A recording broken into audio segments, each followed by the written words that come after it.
All right, guys, welcome in. It's Friday. It's time for Total Bases. As Brian Leonard just reminded me, hit, go live. I'm like over here talking about things. We starting the show without actually hitting go live. But by the way, Adam is the same off camera as he is on camera. If you were curious, yeah, I got my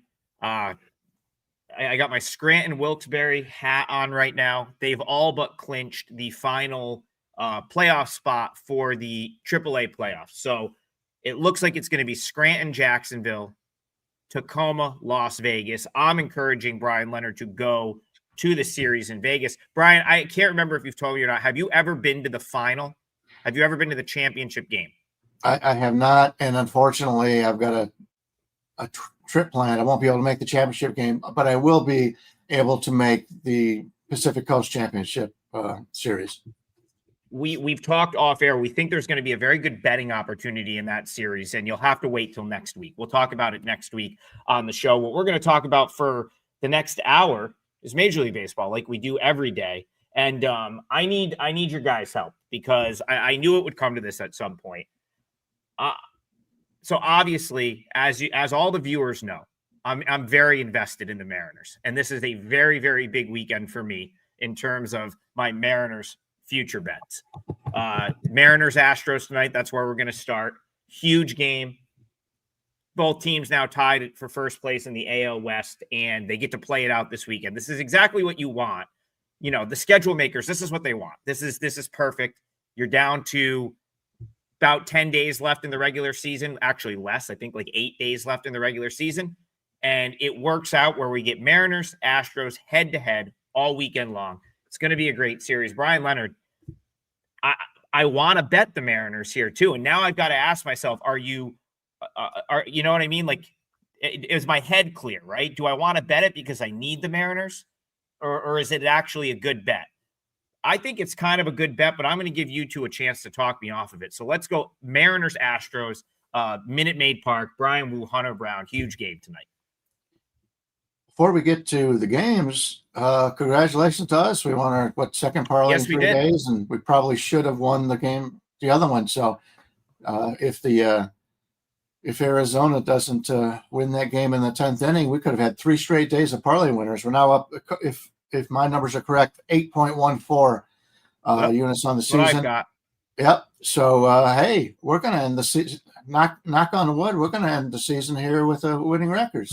So good for us, and thankfully some of you might have taken advantage of it. And as we said before we even started that, none of us are parlay players. We play them individually. So if you played them individually, we have somebody in the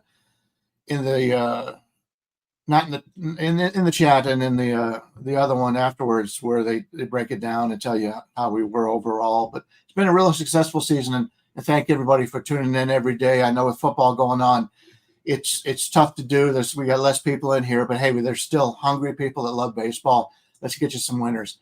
Okay, Seattle and Houston. Wu against Brown should be a great game. The importance of the game. I love both of these pitchers, and the line's basically telling you it's a pick 'em all over. We're getting a pick 'em number and a total of 7.5 to the under, which is pretty low when you go into Houston. That's a pretty good hitter's ballpark, especially if you pull the baseball. Bryan Wu, 14-7 record. He's really good, and he's one of the most unheralded pitchers in Major League Baseball. Comes in with a 3.02 ERA, 3.08 expected, 0.94 WHIP. His WHIP in 3 seasons is less than 1. Tells you how good he is. He does give up a little bit of barrel hard hit rate. It's about league average, but his walk rate doesn't walk anybody. 4.9% walks last year, 2.8. So he's in the 95th percentile, and he's a good strikeout pitcher. And he throws 5 different pitches 7% of the time or more. His four-seamer is at 47%. Right now it's at 95.7, which is a little more than league average on the miles per hour there. Hunter Brown, 12-7 record, 2.27 ERA.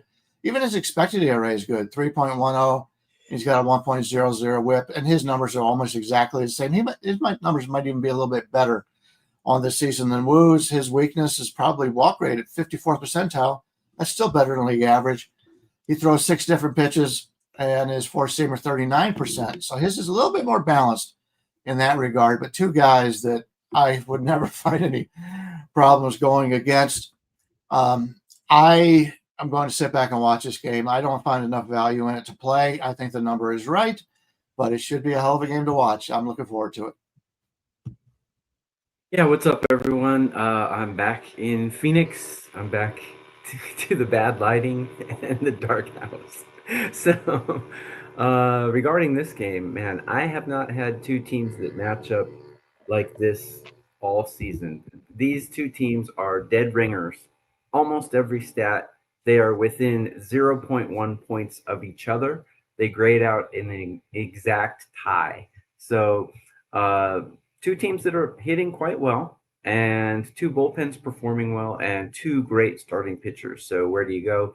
My first instinct was to look at an under here, but I've taken a look at Bryan Wu. Like Bryan said, he's a great pitcher. But if you look at his numbers against these Astros, they're actually not very good. He's been tagged pretty good by this team. How bad has he been tagged? Well, a 306 average against and an 838 OPS against, and that's in 72 at bats. So that kind of alarms me. Kind of tells me that he might get hit a little bit today. I mean, Bryan Wu is not the kind of guy who gets, tagged for an 8 bomb or something in one inning, but I do remember a game where I was on him. He went to New York and played the Yankees, and I think he gave up 5 runs in that game, and that was kind of turned me off to Bryan Wu, but not totally turned me off, but it told me that he's not invincible. If anything, I think the Astros have a slight advantage here, but these two teams are just so tight.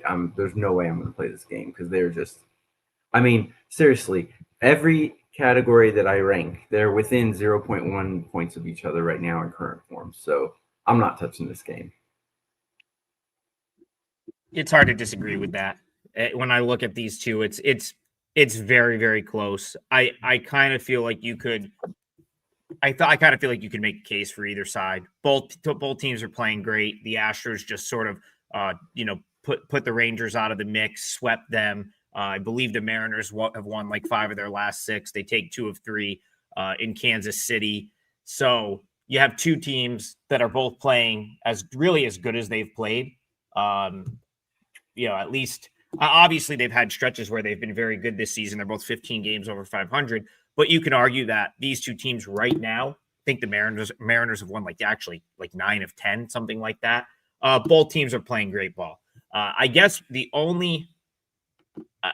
that if I was going to make a case for the Mariners, I do think Bryan Wu maybe doesn't get as much respect as some of the other aces in the league. Like for whatever reason, I like Hunter Brown has sort of been widely accepted as like this like legitimate like ace caliber like frontline stud, and he gets priced like that.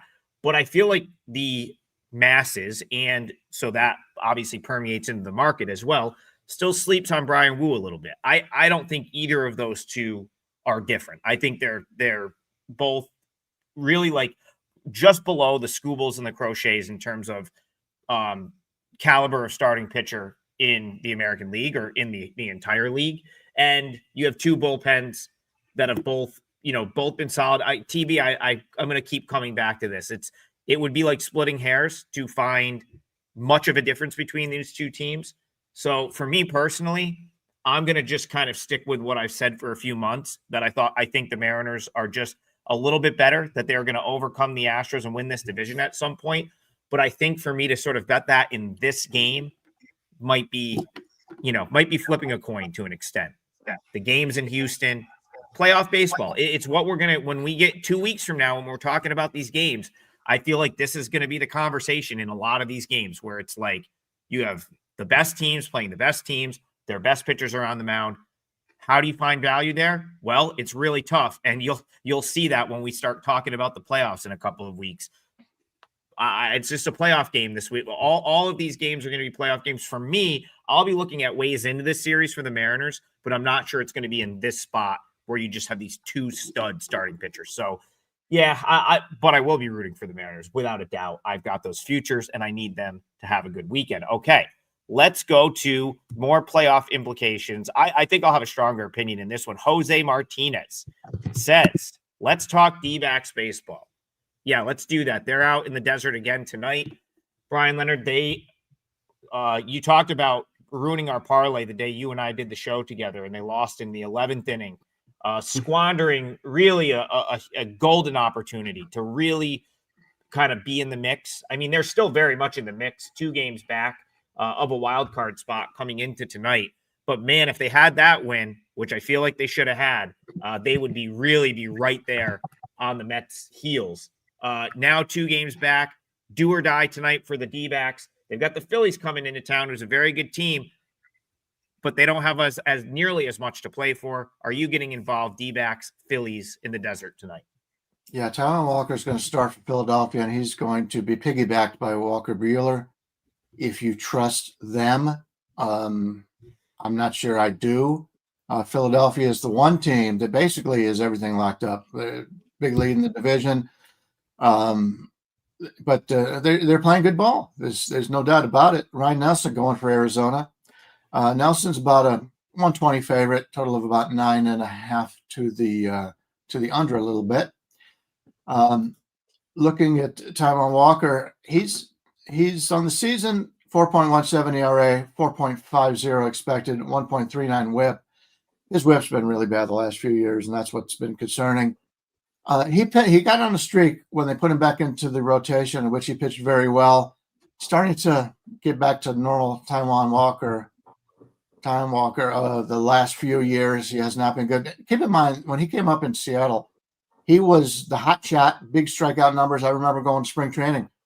Marco and I would go to spring training. I remember the first game that I saw him. I said, "This is their hot shot guy." In Peoria, beautiful ballpark down there, by the way. The Padres and also the Seattle play there. If you ever get a chance, the food down there is great for a ballpark. Anyway, Taijuan Walker, 4th percentile in the whiff, 6th percentile in strikeout rate, 15th in extension. Not a guy I'm looking to play at this point, but I'm not sure I want to play Walker Buehler either. He looked good last time out, but where's that been all season long? Ryan Nelson, 3.34 ERA, 3.90 expected, 1.06 WHIP. He's a guy that I've been waiting on for a long time, and he's showing some signs this year. His extension, 87th percentile, fastball velocity, 72nd, but he still does get hit. Hard hit rate, 14th percentile, average exit velocity, 5th percentile, whiff rate, 22nd. Throws 5 pitches, but his four-seamer basically 62% of the time. Overall, if you've watched, I'm not a big fan of guys that don't have enough quality stuff behind it. That's his problem. If he does have quality stuff, he just doesn't throw it enough. His fastball's at 95.7, same as his opponent. And it's a situation for me where, as much as I like Ryan Nelson, I don't know if I trust him either. So we've got 2 teams here that I think the offenses should be having a pretty decent day here. Obviously, from a need standpoint, the host needs it a lot more than Philadelphia does. But granted, for the Phillies, they're playing some pretty good ball here. Prefer the Arizona side. Maybe I'll play Philadelphia team total under, which would be at this point 4.5 under 120. That's a little risky in this ballpark. It's a pretty good hitter's ballpark. So I will root for Arizona for obviously for TB, but it's also the closest local stadium in Las Vegas. So I kind of got a soft spot for Arizona, and I love the city in Phoenix. So I'll root for them. I'm leaning that way, but probably not enough to get me involved into the game betting wise.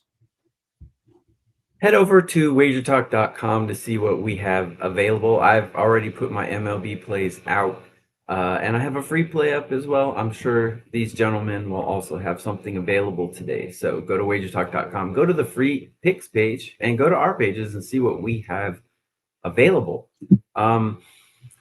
It's funny because people say that the teams that are already in the playoffs are fades, but that's actually not true because some of these guys are out there just keeping themselves warm, getting ready for the playoffs, and it's called the grip it and rip it. These guys have no stress, no nothing. They're just out there free swinging, and those are sometimes the teams that you want to bet on. But in this case, Taijuan Walker is definitely the worst rotation pitcher in the Phillies rotation. That's kind of like saying it's the number 4 contestant in a beauty pageant because they have really good pitchers. So if he's the worst of the top 4 beauties in the world, that's not so bad. But my numbers do not like him at all. His expected numbers very bad. As a matter of fact, I have him ranked 27 out of on a curve of 30 of all starting pitchers. Very bad. And if you look at his numbers against these Diamondbacks, only 10 at bats against, but a 300 average and a 1,064 OPS. But 10 at bats, I don't think we can make too much out of that. Diamondbacks are hitting quite well. I have them ranked in current form number 4 in MLB, but I got the Phillies ranked number 2. My numbers say Ryan Nelson is a pretty average pitcher, but if you look at his numbers, they don't look average because he's got a 106 whip in all those innings that he's pitched this season. So that's not bad at all.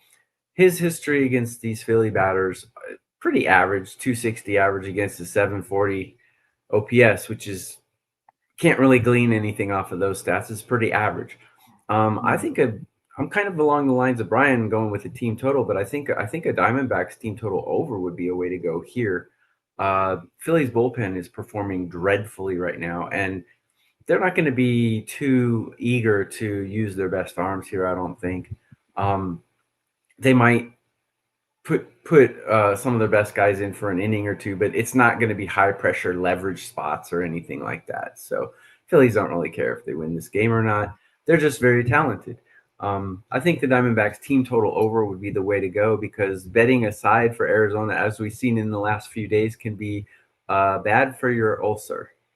So that would be how I would go. Yeah, so something tells me this is like maybe the weekend, like some of these Phillies players get to like blow off some steam, hang out a little bit. If you kind of look at the schedule, they just played the Dodgers, so they were always going to take that Dodgers series seriously. That's like, that was like they kind of made a statement, in my opinion, by going in and taking 2 of 3 from the Dodgers. Now they're in Phoenix for the weekend. They really don't have, they've had the division wrapped up for a while. They really don't have any way to like improve their, they're going to be one of the top teams in the NL. So, their last road series of the season, then they go home for 6. And it's like, I feel like once they get back home, it's going to be like focus. Okay, now like this is the playoff run. They've got off days on piggybacking this series. So they had yesterday off. They have Monday off. Like, again, I'm trying to just put myself in the mentality of a team that's been playing all season. This feels like the weekend where it's like, maybe show up to the ballpark a little bit late. Like maybe it's not like so of the utmost importance that they are like so focused on this series. It feels like a little bit of a throwaway series. This is a Phillies team that on the road this year is only 40-38, right? Like we've talked about Phillies at Citizens Bank Park being one of the best home teams of the last like 3 years. I believe they have the best record in baseball at home. If you go back to the beginning of the season that the D-backs actually knocked them out, which would have been, I believe, was 2023. I think they have the best home record in baseball since then. This year on the road, 40-38. So clearly, lack a little bit in relative to what they are, right? Like they're a 91-62 team this year, but the majority of that has been accumulated at home. So that, there's that. The other thing I really found interesting, and I kind of love this, and I love Torey Lovullo. So I think he's a great coach. I know I complained after he didn't like squeeze bunt or find a way to get one of those speedy guys home the other day, but all things considered, Lovullo's an awesome coach. The fact that he even has this team with the pitching that he's had this year and the injuries that he's had in the bullpen, the fact that he has this team 2 games out of a wild card spot is very, very impressive. Big reason for that, Diamondbacks can hit top 10 team WRC plus pretty much all season. They haven't really dropped off a ton since Naylor and Suarez got traded, so they've just kind of plugged other guys in. And I don't think they're going to have much of an issue handling Taijuan Walker and then Walker Buehler, who they've seen a ton, right? Like Buehler might have been good last time out. They've had a ton of exposure to Buehler over the years, so they're going to have a good sort of sample size against him. The final thing that kind of puts me on the Diamondback side here is Lovullo before Wednesday's game came out and said, we're going 4-man rotation. Pfaadt, Nelson, Gallen, Eduardo Rodriguez. That's it. Rest of the season, 4-man rotation. They're taking the ball every, we've got enough off days, so they're going to pitch every 5th day. And we're going to go 4-man rotation. You can't tell me that doesn't get those 4 guys a little fired up. I think it's part of the reason Pfaadt pitched so good the other day, where it's like, like every one of those guys has had some, ups and downs over the course of the season. And now your manager's coming out and saying, here you go. You're 2 games out of a playoff spot. You've got 8 games to go. You could probably are going to have a chance to play yourself into it.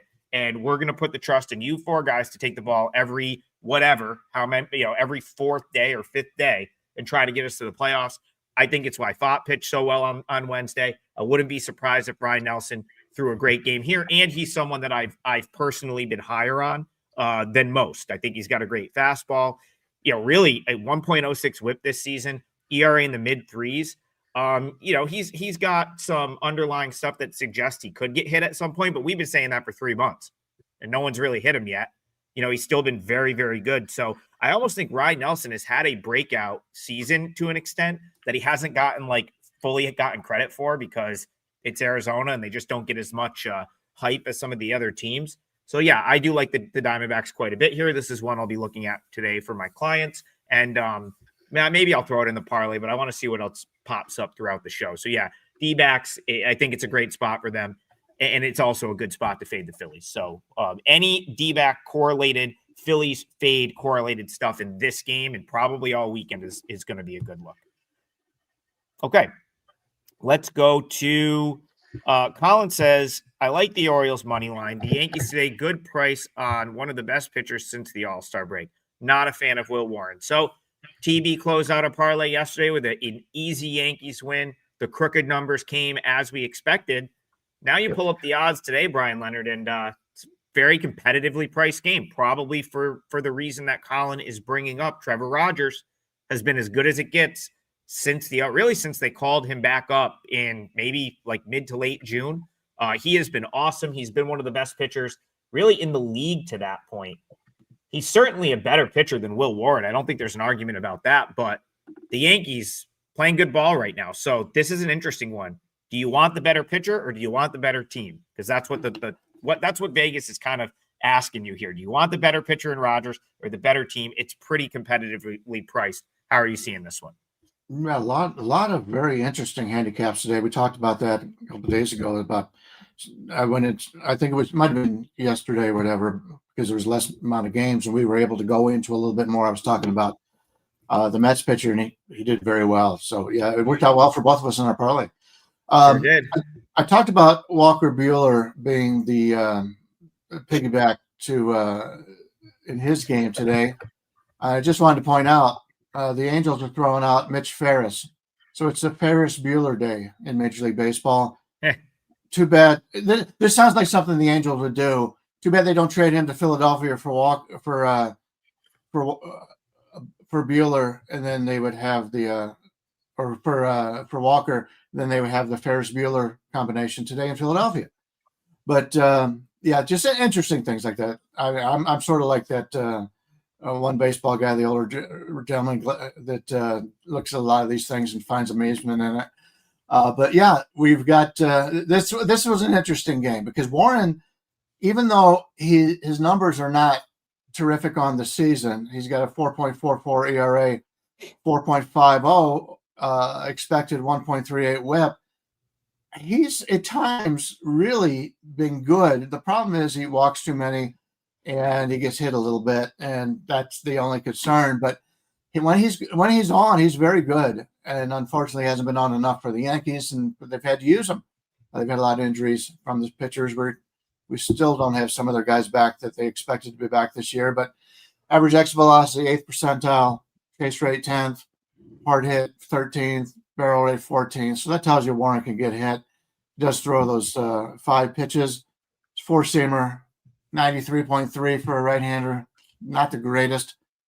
But he's a guy that can be hit, and this is when they move the fences back in a little bit. It's pretty good, much more better hitting ballpark here in Baltimore. Trevor Rogers, I mean, I said this last time he pitched, I think, that we all owe him an apology because we didn't understand that trade. We thought Baltimore was crazy out of all the needs they had. He has been fantastic, and unfortunately, he's only thrown 100 innings. He would be in the Cy Young. If he threw 50 more innings this year, he would be in the Cy Young consideration. 1.43 ERA, 3.03 expected, 0.89 whip. The guy's been terrific, but his hard hit rate is in the 7th percentile, and the Yankees hit the ball pretty hard. So that's something to be concerned about. But that's, for the most part, his fastball velocity is in the 28th percentile. He's only at 93.1. He's a lefty. That's league average. But everything else looks really good. He's had an outstanding season. And if you're betting on starting pitchers, that would be the side that you would want. Maybe Baltimore in the first 5 innings, something to that effect. If we take a look at the first half in this game, you're not paying much more. It's like Baltimore is about a 110 favorite in the first half. And if you like it for the full game, they're about, so it's about 15-cent differential, plus 105 or so. So it's something to take a look at. And the Yankees bullpen starting to pitch a little bit better, obviously, with the talent they have. They're still trying to find their ways. You get so many guys that were closers and no longer have that closer mentality. And the Yankees have a whole bunch of guys that have closed baseball games. That's the differential. We talked about this in the past. A guy comes in the 8th inning. They bring somebody in without a save opportunity. How many times do they get hit? So that's the problem the Yankees are having. They got guys adjusting to new roles. Hopefully, by the time the playoffs come, they'll have it all figured out. But that's one of the reasons why they've struggled. But from a hitter standpoint, the Yankees have the clearly better hitters. Baltimore, I like the talent on the team, but there's no doubt that you're getting the better team in the Yankees with the better hitters, and you're laying a 120, which is really cheap if you like to bet the Yankees. So I'm a little torn here. If you like the first 5, I think Baltimore's not a bad bet. If you want the whole game, I think the Yankees aren't a bad bet. So that's enough to keep me away from it at this point, but I'll take a look at this as the day goes on here. As opposed to yesterday and I believe the day before where there were day games, everything is on the evening card today. And the sad part is we have to wait longer to see it. The best part is we got more time to handicap these games, figure out who's actually going to be in the lineups today, coaches' quotes, which games report in the rest of the season. And that was a great breakdown of Arizona, Trig. You did it. You talked me into that one. I think that may be worth a wager. So this one I'm going to sit back and read a little bit more, but it should be a lot of fun. Good game. Everyone, do us a favor and support the show. We don't get a producer. We don't have a graphics guy. We do everything ourselves. So show your appreciation by going to the replay, leaving a comment, because we do read them all and we respond to almost all of them if they're thoughtful. So I have a MLB play up today at wagertalk.com. I'm sure these guys will too. Go to wagertalk.com and see what we got, especially on the free play page. Regarding this one, there's just a couple stats that really jump out to me. Will Warren has a 5.8 ERA on the road. And Trevor Rogers against these New York Yankees, he's got a pretty good sample size, 34 at-bats, 176 average against, and a 594 OPS against. He has absolutely dominated these Yankees. So how does he do at home this season? Even better, he's got a 1.1 ERA in 41 innings. So if anyone's going to quiet these Yankee bats, it's going to be him. Looking at those stats, the first thing that jumped to me is, Orioles. But now we compare the teams, how they compare against each other. Bullpens even in current form. Pitching, huge Oriole advantage, but hitting the Orioles, I have them ranked in current form 25 out of 30 teams.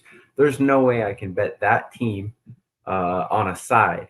So looking at the Yankees team total 4.5 looks a little high to me. So if I'm going to bet this game, probably be under on the Yankees team total because Trevor Rogers has just dominated them. He's dominated at home. And it's about time for the Yankee bats to get cold, I think. So maybe a Yankees under here would be a way to go for me.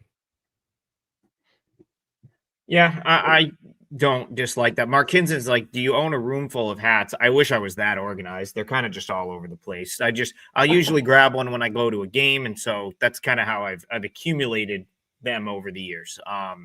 But back to this game, TB, I agree with you. I could see Rodgers being kind of throwing a good game here. That really is. So this one was an easy pass for me, and it's kind of because of like how I teed it up for Bryan, where it's like over the course of the full game, you're going to want to have the Yankees.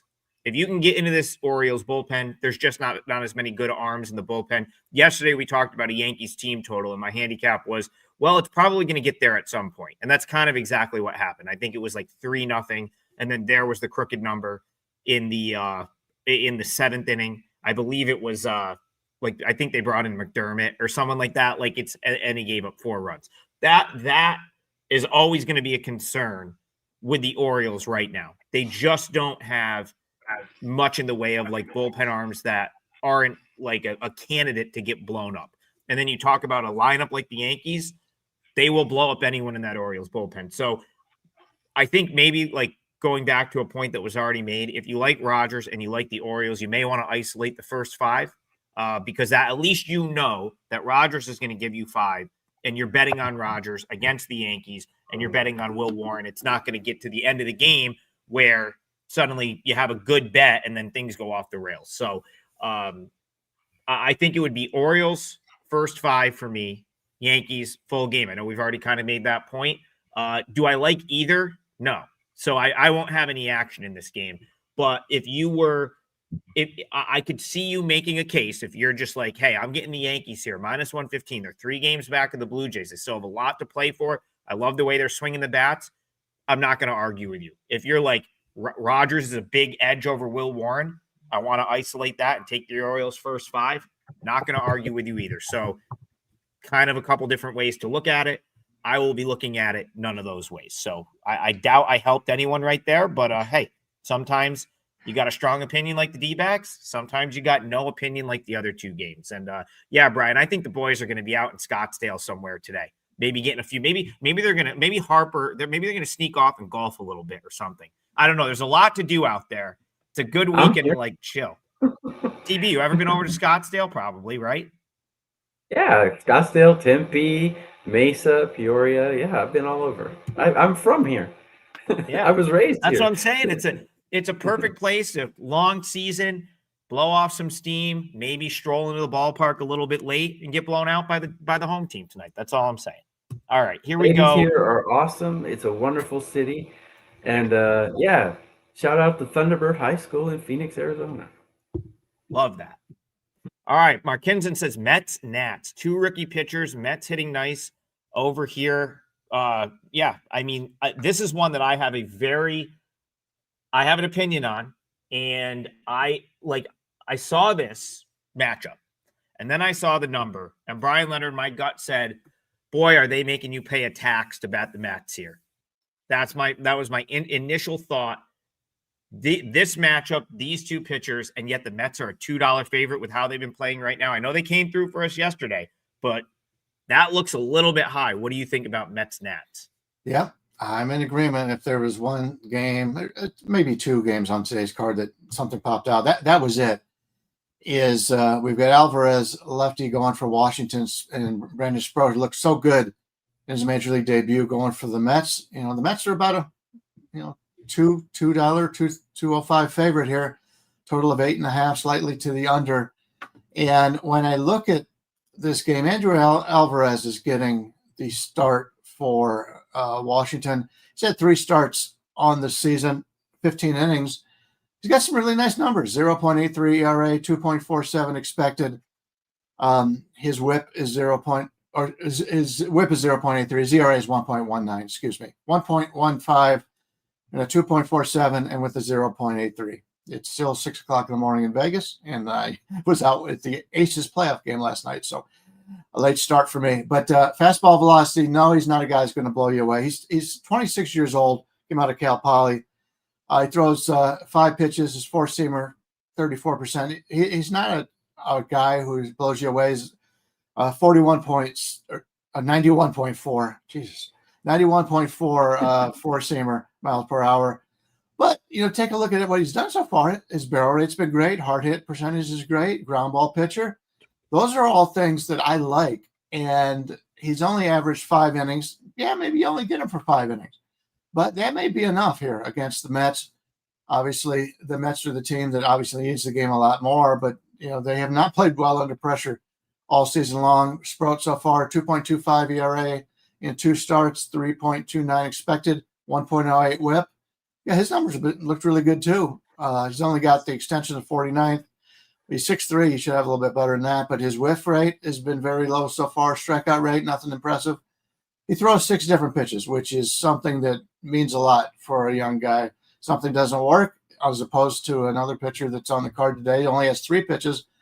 Yeah, he's got more of a chance to get out of it and look better in that regard. But for myself, how can you lay that number with the Mets? Let's take a look at the first half here, because the Mets bullpen is great. So you're looking at the first half of the game.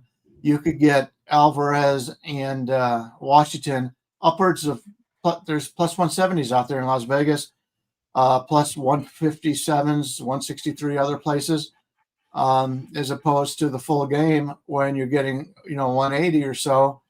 But you got to deal with the Washington bullpen against the New York Mets. So that's what I'm going to take a look at here. I'm going to play, this will be my parlay piece. I'm going to play Washington in the first half. And let's look at 150. Let's go 155 at this point. So we'll go Washington first half plus 155 against a Mets team that continues to struggle despite all the talent on this team. Don't want the Mets bullpen to go against the Mets bullpen, so we're making a first 5. We'll go with Washington. First half plus 155 is my parlay piece. I don't have a good enough read on these pitchers, not a good enough sample size, and I don't grasp how well these pitchers are doing. So I'm going to numbers on the hitting and the bullpens. I have both of these teams hitting horribly. Mets 21 and Washington 22 out of 30, and bullpens Washington 29 out of 30 and Mets 21 out of 30. So neither team is playing inspiring baseball right now. So if you like one of the starters, take Bryan or Adam's analysis and go with the better starter, because I have both teams trash as far as bullpen and hitting are concerned. That's all I can say for this. One thing, a little bit of betting advice is sometimes not betting something can save you some money. I'm not betting this one. Jake was like, is the hoodie hinting you are backing Air Force this weekend? No. I slept in this hoodie. I had to get my in-laws dog to doggy daycare this morning because they're like on vacation. So no, has nothing to do with it. It's just what I had on. But I have been to Colorado Springs. I did get this at the Air Force Academy a couple of years ago when I went out to college basketball game. I did Air Force and Colorado State in the same day, Brian. And then I flew home. So I flew out to Denver in the morning, drove to Colorado Springs for a day game, went to New Mexico, Colorado State at night, drove back to the airport, slept in the airport for like 2 hours, and drove back to Syracuse. That was a heck of a day. Great day right there. Never made it to Boulder? No, I will get to Boulder at some point, but that was like, it just kind of worked out where I could get out 2 games in one day, go back home. But it was a good day. So I very much agree with your parlay leg. I like Nationals plus 1.5 here. If you didn't put the Nats in the parlay in that capacity, I probably would have put the plus 1.5 in the parlay. Andrew Alvarez, Brandon Sproat, 2 guys that I have watched a ton at AAA. I've had them about dead even in my AAA rating. So I don't have them in my current AAA ratings anymore because they're no longer there. But they both got called up within the last, maybe 3-4 weeks. I think Alvarez was a little bit before Sproat. Prior to them making it up, I had them almost like, when I rank out the starting pitching in AAA, which is a big component of my AAA handicap, they were almost always right next to each other. And I will say this about these 2 guys. Andrew Alvarez is someone that's been climbing my rankings from last year to this year. Brandon Sproat is someone that's, I don't think he's got quite the luster that he had last year. If so he's someone that I got to watch a ton in Syracuse. When he came up last year, it was like, oh, this is kind of the next guy. And he sort of got passed by Tong and McLean over the course of like a year, I think he could still be pretty good. I just don't think he's got the upside as the other two. And I think what the books are doing right now is pricing him as if he has the upside of a McLean or Tong, when I just don't think that's the case. Now, the nice thing about these two pitchers, their respective AAA teams, Syracuse and Rochester, play all the time. At AAA, you have your kind of rival, and you play them more than you play any other team. And so for Syracuse and Rochester, that's the rival, 90 minutes apart. The I-90 series, they call it, or something like that. They play constantly, and they've had big time exposure to each other at the AAA level. All of that is an equalizer here, in my opinion. The Nationals, they've been better against right-handed pitching all year. They're going to get a right-handed pitcher. A lot of these Nationals have been at AAA most of this year and last year. They're going to get a righty that they've seen a ton, and a right-handed pitcher that I'm not really sure belongs in a big league rotation just yet. He's the one where, like, if you were to give me McLean, Tong, and Sproat, and it was like, we'll play a game. Start one, kill one, put one in the bullpen. I got to be honest, I'm killing off Sproat.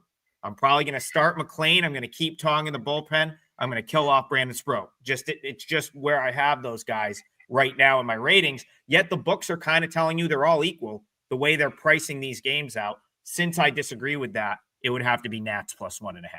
And I like where Brian's going here with that plus money on the first 5 for the parlay. Wolf Gaming says trigger fix your mic.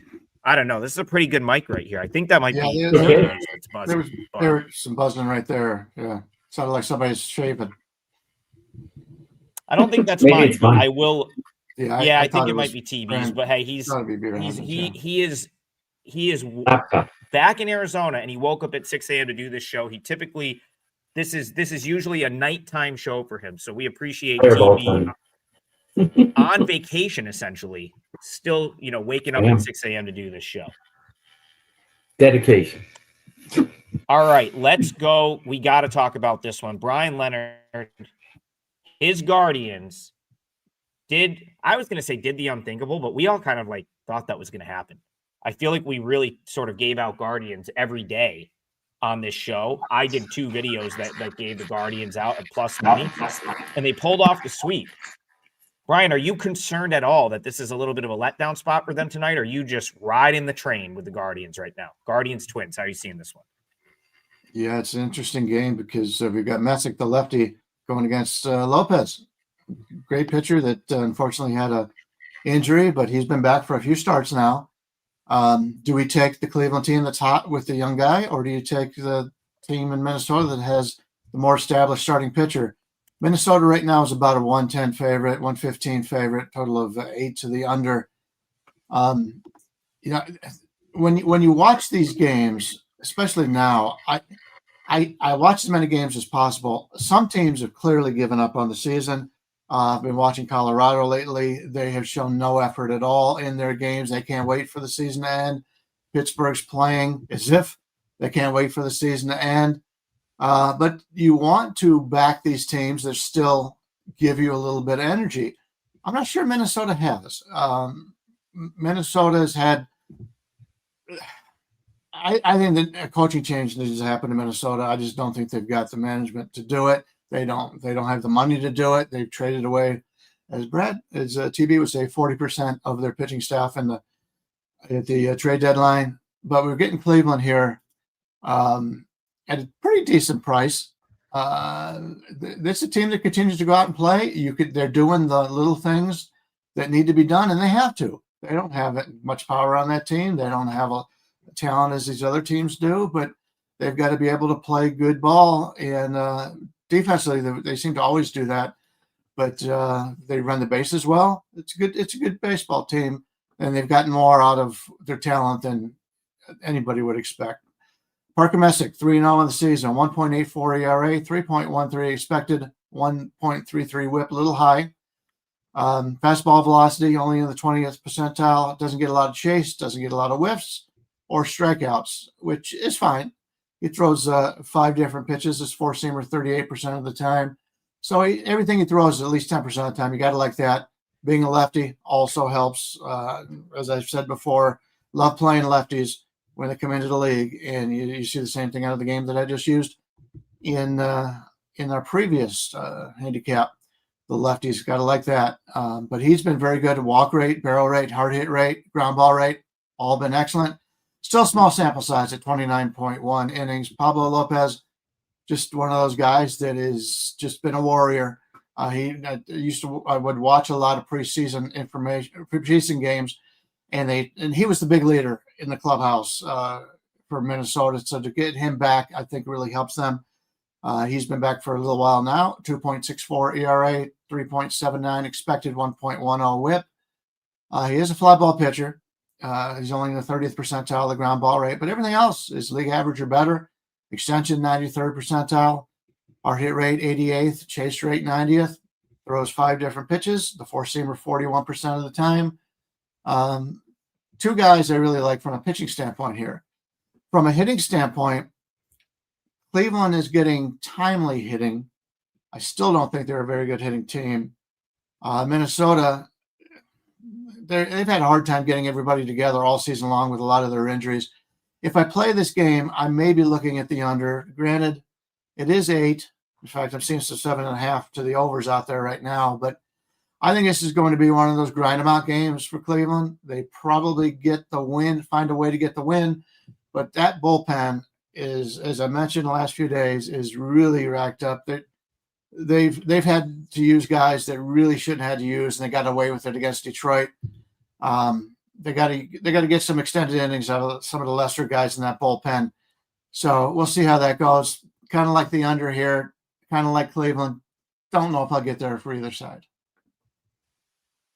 So the buzzing culprit is me. I just muted and someone said there was no more buzzing. So I have a laptop. I have my laptop on 2 pillows. So that could be the reason that's happening. Normally I pay a lot of attention to my sound. I use a filter and all this stuff. So when I'm back in Japan, I will sound much better. As for this one, I backed the Tigers the other day and Cleveland just knocked them around. I was expecting Cleveland's bullpen to look bad, but they actually look good. My numbers like them a lot too. Taking a look at the matchup, my numbers like Messick a lot too. I know the sample size is fairly small. But with the better bullpen, solid starter, look at Pablo Lopez's numbers against these guys in his career. He's got a 308 average against versus these batters in 78 at bats. That tells me Cleveland has a possibility to put a couple of runs on Pablo Lopez here. I would lean Cleveland here, but I'm not going to get there. But if anything, I certainly think Cleveland has a decent shot of winning this game. I don't think it really matters that one team was off and one team played yesterday. I think playing yesterday might actually be an advantage because you're still in the groove of things. So I was going to make one comment about that. I agree. First off, they only travel from Cleveland to Minneapolis. So it's not that long of a flight. Also, Cleveland's been fully focused on the playoffs for this long. I can't see a letdown coming. And yeah, having the day off does make a difference, no doubt about it. But do the Twins really concentrate on baseball activities on their day off? No, they've been out of the playoffs for a long time. If it was a winning team, I could see that. But it's a good point by Memphis Money. But in this game, I don't think it's going to matter. Yeah, so yesterday we talked about the game, and I got my days confused a little bit. The Means and Peterson had pitched on Sunday, so they were never candidates to get called up to pitch yesterday. It would have not been on their normal rest. I got that confused. I thought they had pitched Saturday. The reason I bring that up is I caught a little bit of the Columbus game yesterday, AAA, and they announced Peterson as their starter for today and Means as their starter for tomorrow. Now, a AAA team announcing their starters is very irrelevant to the big league team, because if the big league team wants them, they just grab them and say, go throw someone else out there, because it doesn't mean anything at AAA. So it is Austin Peterson's day to pitch. Okay. And I think he's ready. I mean, he is absolutely ready enough where you could go and say, hey, it's time. You're going to make your big league debut. We're going to put you behind Parker Messick. And the reason that is very intriguing and also I think still on the table for the Guardians here is Messick is a lefty. Peterson, I believe, is a righty, and it would be like a totally different look. Peterson's sort of started to take a step forward.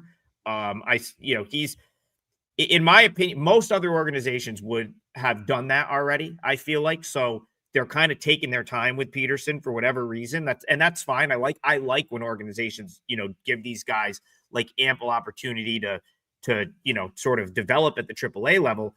But just to go back to like right now, the Guardians and their bullpen, I think it would be an interesting time to do it. You've got, you'd have Messick. You could basically go Peterson in long relief and then not have to worry about a bullpen arm until the very, very leverage spots late in the game. Who knows, by that point, could be a blowout. It's still the Twins. This team, as Bryan said, has really not been playing meaningful baseball for a couple of months. And the later innings for the Twins are a mess. They have no bullpen arms. They traded every bullpen arm of note away. So, yeah, you get a guy that comes in late and maybe can throw an inning or two. That's good, but it's not consistent. They don't have a consistently good reliever on the roster. So that's something I'll have my eye on. I think that they are going to leave Means at the AAA level because he's still coming back from injury. Expect him back next week, though. They're going to let Means pitch on Saturday, and I guarantee you he's there's still a week left. So he's going to pitch Saturday for Columbus. He'll be back for the Guardians next week at some point, probably a lefty out of the bullpen. I'll have my eye on if they call up Austin Peterson because I know they would put him behind Messick. And just to make the overall point, no, I wouldn't go with the Twins here. I have no desire to bet against this Guardians team right now, who's won 7 straight games. They have all the momentum in the world. They're a game and a half out of a playoff spot, and they see the finish line. So this is kind of like what I was talking about with the Diamondbacks earlier this week. Guys like Andrew Southland going out there with a sore shoulder and getting 3 outs. Like, the season is over next week. They have something to play for. Right now, it's, Coach, I'm ready. I'll give you everything I have because if I don't, our season's over. That's why Arizona's going to a 4-man rotation. That's why teams like the Guardians, you don't have to worry about their bullpen because these guys are, unless they physically cannot do it, and most pitchers at the big league level know their body's good enough to go to their manager and say, I physically can't do it. They're going to go, and it's just going to be like empty the tank. And so for that reason, I would not worry at all about Guardians bullpen usage or anything like that. I think you're seeing them come together, and it would be Guardians or pass here for me. I'll throw one other thing out there. I'm just going to throw D-backs in the parlay because that was kind of where I was going to go earlier. And for that, for kind of the same reason, I think Lovello has sort of got them together, and it's like, we're all out right now. We're going to give our best effort. And I just can't say that about the Phillies right now, who are kind of on the road with not much to play for. So that's my parlay leg. And now with 5 minutes left in the show, I'm going to throw it over to Tokyo Brandon, see if he can close out another 3-team for us here. I was just going to ask, can I do the next game? Because this is going to be my parlay leg. Yep. I am going to take the Padres today over the White Sox, and I will tell you why. I had the Padres yesterday, very disappointed how they played. Perfect time for them to bounce back, perfect team to bounce back against. Dylan Cease is not a guy. I mean, he's been a little bit inconsistent. I backed him a few times. He's disappointed me a few times, but the season's long. He's still a talented pitcher, and my rankings have him ranked 12 on a curve of 30 out of all starting pitchers. So I have him in the top 1/3 of all starting pitchers, where I have Davis Martin ranked 26. Bullpen-wise, San Diego still has a better bullpen, ranked 3. White Sox ranked 16, current form. And hitting, Padres kind of mediocre, slightly above mediocre, ranked 13. And I got the White Sox ranked 23 in hitting. So overall, I mean, it's a good enough discrepancy to take them on the side. Cease is a good enough pitcher to back here in this situation, and the Padres really need a win. They got really spanked yesterday pretty badly. I was quite surprised. But Randy Vasquez, we all know he's not a great pitcher. He's very lucky, and yesterday his luck ran out. He got smacked around pretty good. I don't think Dylan Cease is going to get smacked around here. If the Padres can keep this a tight game going after the 5th inning, their bullpen should be good enough to close this out. They're just too talented. I like the Padres here, I think it's minus 190. Good enough for a parlay piece because Bryan's is plus money. You're actually getting minus 180, so it's even better. Sure. For a parlay leg, I'll do that. Yeah, I like the Padres here. Bryan, anything for you on this one? Yeah. Dylan Cease, I don't know if I trust him. 4.59 ERA, 3.48 expected. Great strikeout numbers, 1.32 whip. If you take a look at the last 3 years, and I've talked about these guys being able to beat their expected numbers. This year, he's 1.1 runs higher. Last year, he was about 0.2 runs higher, and the year before, about 0.5 runs higher. So he is just his numbers look great. You take a look at his whiff rate, 95th percentile, strikeout rate, 90th, chase rate, 80th. Those are all great, but his walk rate, 21st, ground ball rate, 21st. He gives up home runs, and he can put people on base. That's my only concern. He's basically a two-pitch pitcher. He's got 6 pitches that he uses, but he throws his slider 42% and his four-seamer 41%. That's basically it. And yeah, they're pretty good. His four-seamer's 97.1 miles an hour, which is 2 miles an hour better than league average, and his slider's 2.5 better than league average. But there's something. I've been a big fan of his. Something's going on. I think a change of scenery in the offseason may help him because he just has not pitched as well in San Diego as what we all thought he would be. Davis Martin, 4.01 ERA, 5.35 expected, 1.28 whip. Just about everything he does is in the blue. If you look at the StatCast page, the best thing he does is 64th percentile, the ground ball rate. Throws 6 different pitches, and he doesn't throw the four-seamer overwhelmingly more, 32%, change 24, cutter 23. So I like the pitch repertoire for Martin, but from a talent standpoint, it's definitely San Diego, and they're 3 games behind the Dodgers right now. Yes, they would like to win. It's not a need situation. They're going to the playoffs regardless, but if you take a look at the teams right now, the young teams that seem to be giving up. The White Sox are one of them. The White Sox are 3-7. Their last 10, lost 6 in a row. The Angels 2-8, lost 7 in a row. We're looking at Pittsburgh 1-9, lost 4 in a row. And Colorado 1-9, lost 5 in a row. These are teams that have been out of it for quite some time, and I don't trust them. That may be the situation with the White Sox at this point. Yeah, they brought up the younger guys, so they're getting guys with the chance, but they're not playing well. And San Diego, from a talent standpoint, should easily win this game, but I somewhat just don't trust Cease. Maybe that's what it is. But I'm rooting for him in the parlay because, it'd be great to get another parlay win. Yeah. Do you trust Davis Martin? Do you trust Davis Martin is the question. No. San Diego's probably going to win, but I'm just saying I'm a little worried about Cease. Something's going on there. Yeah, I am too, but yeah, I mean, I would agree with both of you. Like, I don't trust Cease. I don't like Martin. This actually has the biggest edge for me of any total on the day. Like, what is this over 8? Like that implies that like these two are like frontline pitchers right now. And I don't see that. I mean, certainly Davis Martin is not. And right now, like, yes, Cease has been at points in his career, but he isn't right now.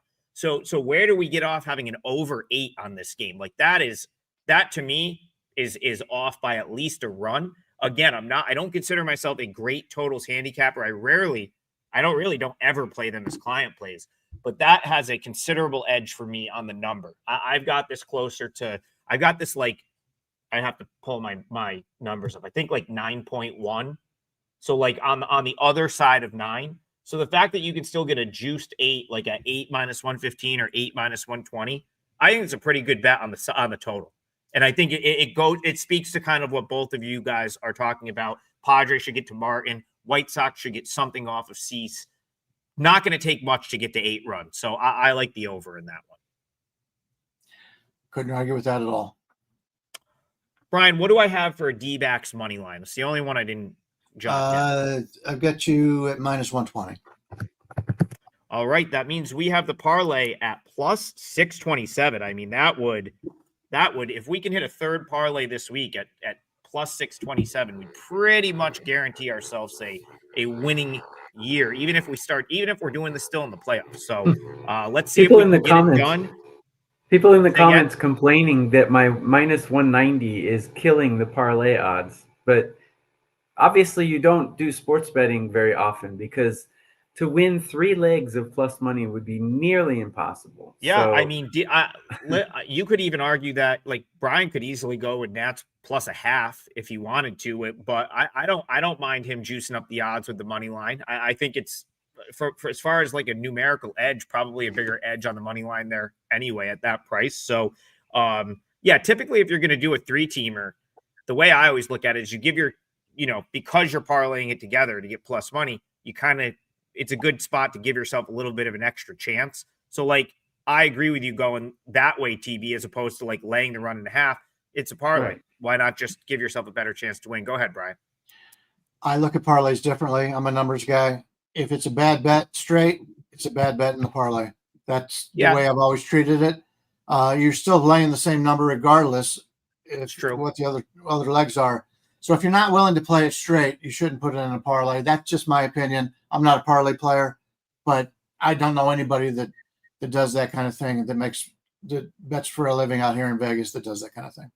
Yeah, and I don't think TB wouldn't be willing to play the Padres straight here. I just think that maybe if he played it straight, he'd look at like -1. But like, why you don't get the right price on a -1 anyway? So why not just put the money line in the parlay? I think it's kind of what he's sort of getting at here.